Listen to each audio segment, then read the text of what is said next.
Welcome back. One final point before we go tonight. Hollywood starlets flooded the red carpet at the Golden Globes last night, draped in all black to show solidarity with the #MeToo campaign.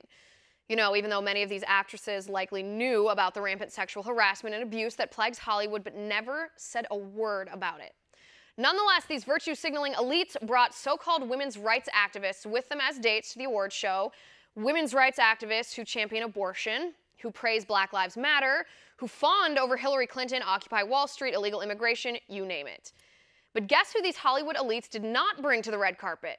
Guess who they forgot to include in their parade of progressive politicos masked as women's rights activists? That's right, women who are actually fighting the oppression of women. So I've compiled a list of some women activists Hollywood starlets should have brought to the Golden Globes instead. Let's start with Nikki Haley, U.S. Ambassador to the United Nations. This minority woman stands up for the rights of oppressed women all over the world. Women in Israel who were bombed, stabbed, and slaughtered by radical Islamist terrorists because the women are Jewish. Nikki Haley condemns female genital mutilation. She canceled funding for countries who condemn the United States. She is proud, strong, and a true leader, unafraid to stand up to liberal political correctness, even when the left is sexist. Then we have Lila Rose and Sandra Merritt.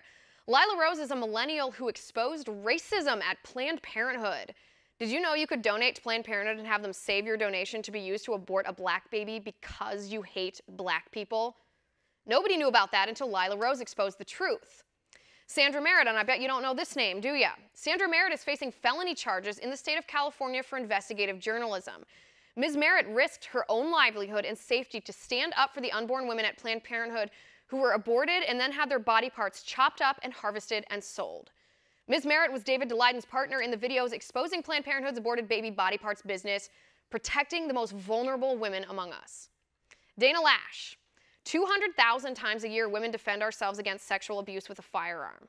Defend ourselves against sexual abuse. You know, the same sexual abuse Hollywood is pretending to reject.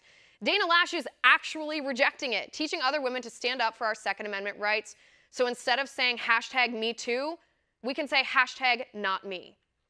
The female protesters in Iran who are rejecting a brutal, repressive regime, they're shedding their hijabs and declaring their independence from a government who arrests them if they don't wear a headscarf, where they aren't allowed to travel without permission from their husbands, where they're married off without their permission to men with other wives as young as 13 years old, and where marital rape is essentially legal. These women in Iran are protesting at their own risk for their own liberty. Yet all we saw on the red carpet at the Golden Globes were women who champion abortion, which ends the lives of approximately 400,000 unborn women every single year in our country. Black Lives Matter, whose false narrative and faulty premise has led to an increase in violence against police officers. In fact, a black female police officer was executed, shot in the back of the head at point-blank range by a maniac who hated police. It's funny how the women who are actually standing up for women's rights, the women who are risking their lives in Iran, their livelihoods in California, exposing racism at Planned Parenthood, helping women arm themselves against sexual abuse, those women at the Golden Globes were ignored. And that's my final point. You can reach me on Twitter at Liz_Wheeler. If you liked the show, please send me an email at oann.com/contact. In the meantime, catch us here tomorrow at 9 p.m. Eastern. And until then, have a good night.